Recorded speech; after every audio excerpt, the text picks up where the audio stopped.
বন্ধুরা দেখুন, আজকে আমি বানিয়েছি সে পুরানো ছোটোবেলাকার কথা ভেবে ভেজিটেবল চপ। আমরা পুরোনো দিনে যখন দোকানে না ভেজিটেবল চপ কিনতে যেতাম, ঠিক এরকম সাইজের ভেজিটেবল চপ বিক্রি করতো এরকমভাবে। দেখুন আমার বাড়ি, দেখুন এত কুরকুরে এত ক্রিস্পি হয়েছে না। বুঝলেন, চলুন বানাই। দেখুন আজকে আমি বানাবো ভেজিটেবল চপ। তার জন্য নিয়েছি বিট, বিট নিয়েছি, একটা গাজর নিয়েছি। গাজরটা আপনার আরও দিতে পারেন, আমি একটাই নিয়েছি যেহেতু একটাই ছিল। আর নিয়েছি মেন দিতে হবে বিটটা, যেহেতু এখন বাইরে প্রচুর বৃষ্টি পড়ছে, বৃষ্টির মধ্যে একটু ভাজাভুজি খেতে তো সবারই ভালো লাগে। তাই ভাবলাম যেহেতু এগুলো ঘরে বিট রয়েছে, তাহলে একটু এটা দিয়ে আমি ভেজিটেবল চপ বানাই। তার জন্য এটাকে নিয়েছি। আর যেহেতু এই মোটা দিকটা দিয়ে আমি এটাকে করবো, এই যে নিয়ে আগে এটাকে আমি বিটগুলোকে এমনি করে নিই। এভাবে দেখুন, আমি এগুলো আগে এভাবে বিটটাকে এভাবে কেটে দিই। বন্ধু দেখুন, এই যে এইভাবে আমি সবগুলো বিটগুলো করে নিয়েছি। একটা গাজর এভাবে করে নিয়েছি। কড়াতে আমি তেল বসিয়েছি, এই যে সর্ষের তেল দিয়েছি খুব অল্প করে, খুব বেশি তেল দেওয়ার দরকার পড়ে না তরকারিটা বানাবার সময়। আর যেটা দিতে হবে সেটা হলো আদা আর কাঁচা লঙ্কা। আদা কাঁচা লঙ্কা কিন্তু একসঙ্গে বাটবেন, প্রপার টেস্টটা হবে। এই যে আলাদা কাঁচা লঙ্কা কেটে কেটে দেওয়া সেই টেস্টটা আসবে না। কাঁচা লঙ্কা আর আদা যদি আলাদা দিই, কাঁচা লঙ্কা আদা এইভাবে একসঙ্গে বাটতে হবে। এই 1 চামচ আদা কাঁচা লঙ্কা বাটা আমি দিলাম, দিয়ে বেশি ভাজতে হবে না যেহেতু তরকারিটা হবে। তো এই যে একটু নাড়াচাড়া করে এবার আমি এগুলো দিয়ে দেবো, সব দিয়ে দেবো। এবার এরকমই দিয়ে দেবো। এতে কিন্তু আমি জল ইউজ করবো না। আর এতে আপনারা হলুদ দিতেও পারেন, নাও দিতে পারেন, কারণ হলুদ দিলেই কি আর না দিলেই কি, কালার তো এটাই আসবে। আচ্ছা, এবার আমি আন্দাজ মতো এটা নুন দেবো। নুন দিলে কী হবে, এই বিট থেকে না জল বেরিয়ে যাবে, ওতেই এটা সেদ্ধ হয়ে যাবে। আন্দাজ মতো নুন। এবার গ্যাসের ফ্লেমটা জোরেই আছে, একটু নাড়াচাড়া করে নেবো।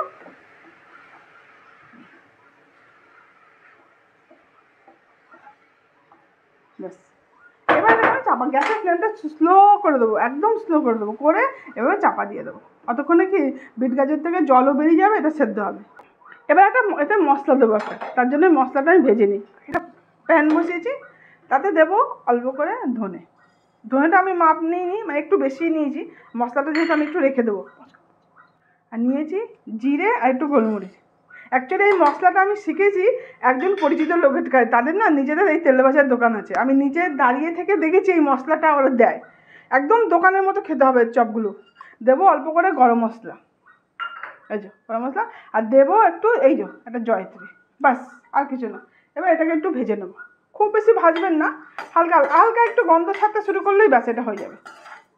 এই মশলাটাকেই দেবো।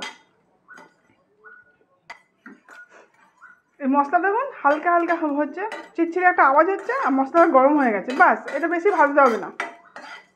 ব্যাস, এবার আমি গ্যাসের ফ্লেমটা বন্ধ করে দিলাম। দেখুন একটা আওয়াজ হচ্ছে, ব্যাস, সুন্দর একটা গন্ধ বেরোচ্ছে এগুলো থেকে। এবার এটাকে আমি ঢেলে নেবো একটা জায়গাতে, একটা বাটিতে আমি ঢেলে নিলাম এই মশলাটাকে গুঁড়িয়ে। ব্যাস, এই মশলা বলতে এইটাই, আমি দেখেছি দোকানে দেয় ওটা। এই যে এবার এটাকে গুঁড়িয়ে নেবো।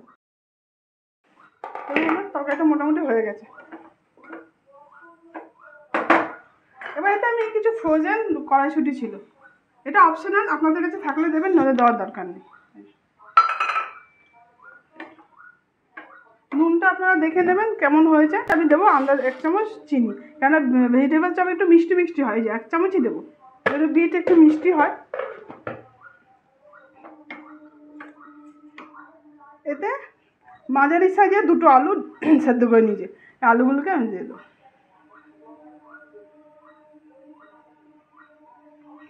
আলুর পরিমাণটা না কমই রাখবেন। এবার যারা আলু খেতে ভালোবাসেন তারা আলুটা দেবেন।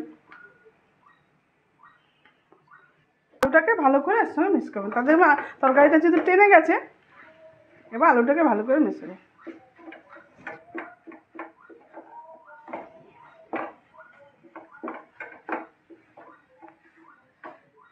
এই পর্যায়ে আমি মশলাটা দেবো, এই যেই মশলাটা ভেজে রেখেছিলাম এই মশলাটা কিন্তু আপনারা একটা নিরামিষ তরকারিতেও দিতে পারেন, যেমন আলু পটলের তরকারি বা একটা মিক্সড পাঁচমিশালি তরকারি, বাচ্চাদের টিফিন নেওয়ার সময় একটু শুকনো শুকনো আলুর তরকারি, আপনারা কিন্তু এই তরকারি এটা দিতে পারেন, খুব সুন্দর গন্ধ হবে আর টেস্টটাও দারুণ হবে, যেহেতু গোলমরিচ টরিচ দেওয়া আছে তো।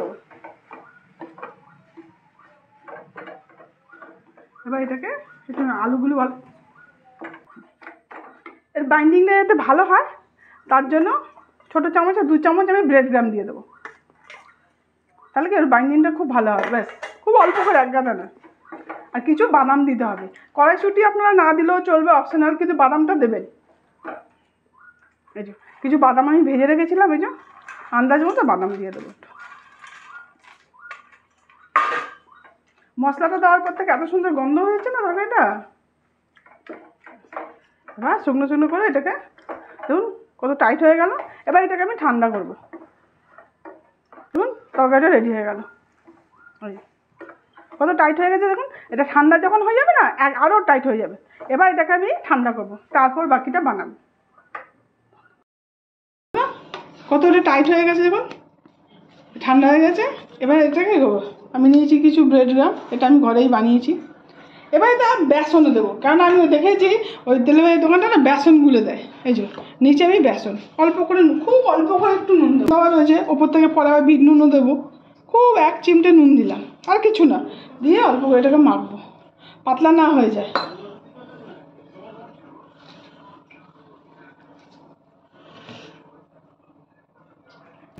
দেখুন এরকম হবে, পাতলা একটু মোটা টাইপেরই বানিয়েছি, যাতে ব্রেড গ্রামগুলো ভালো করে গায়ে লাগে। এই এরকমভাবে, আর খুব মোটাও যেন না হয়ে যায়।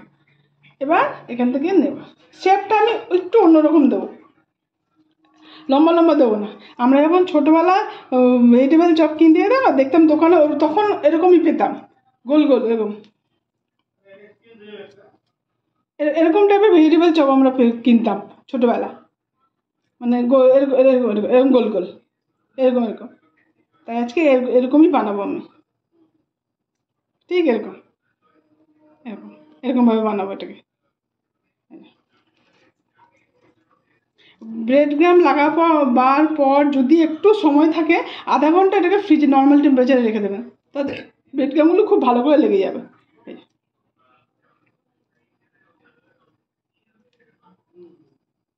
এরকম বানাবো আজকে, এরকম গোল গোল করে কিনতাম ভেজিটেবল চপগুলো, এরকম এরকম এরকম চপ। দোকানটা খুব পুরানো ছিল, আর ঠিক এরকমই বানাতো। এবার আমি আস্তে আস্তে করে নিয়ে আস্তে আস্তে করে এই যে ব্রেড গ্রাম নিয়ে, এই যে এবার আস্তে আস্তে এইভাবে ব্রেড গ্রাম এতে লাগিয়ে নেব।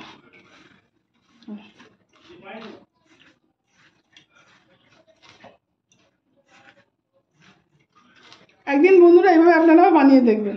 বন্ধুরা আমার ভিডিওটা যদি আপনাদের ভালো লাগে, লাইক করবেন, সাবস্ক্রাইব করবেন, কমেন্ট করবেন।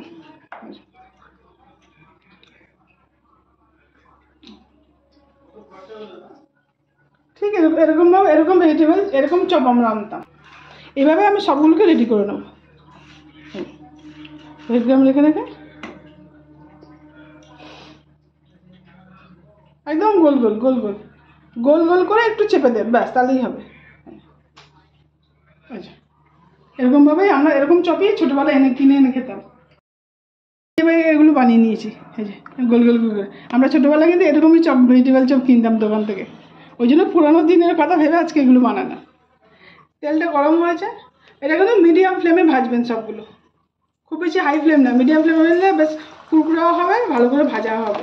আর নইলে চট করে না শুধু বিস্কুটগুলো পুড়ে যাবে, ব্রেড গ্রামগুলো পুড়ে যাবে বেশি হাই ফ্লেম দিলে। মিডিয়াম ফ্লেমে উল্টো ভাজবো।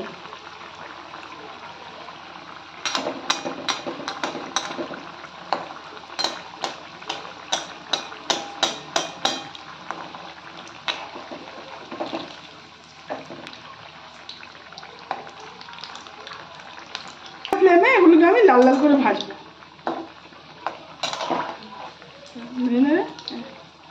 আপনারা যদি চান গোল লম্বা লম্বা করে যেন হয় না, এরকম এরকম লম্বা লম্বা করে ওইটাও করতে পারে। এটা কিন্তু আমরা পুরোনো দিনের কথা ভেবে এটা কেউ করেছি। আমরা ছোটোবেলায় ভেজিটেবল চপ এরকমই কিনতাম দোকান থেকে, দোকানটা খুব পুরানো ছিল, এরকম ভেজিটেবল চপ বিক্রি করতো, সাইজটা ঠিক এরকমই বানাতো। হ্যাঁ দেখুন লাল লাল করে এরকম ভাজা হয়ে গেছে। এইভাবে এবার আমি সবগুলোকে এভাবে তুলে নেব। বন্ধুরা আপনারা এইভাবে একদিন ট্রাই করবেন, ভালোই লাগবে। এইভাবে আমি সব ভেজিটেবল চপগুলোকে ভেজে নেবো। দেখুন আমি সব ভেজে নিয়েছি, কত ক্রিস্পি হয়েছে দেখুন। কেমন করে আওয়াজ হচ্ছে দেখুন।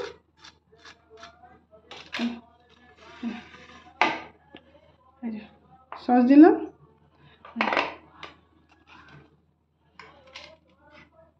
বন্ধুরা আপনারা এইভাবে একদিন বানান, খান, যদি ভালো লাগে না আমাকে কমেন্ট করে জানাবেন। এই ভেজিটেবল চপের এই সাইজটা এইটা দিয়েছি শুধু পুরোনো দিনের স্মৃতি মনে করার জন্য।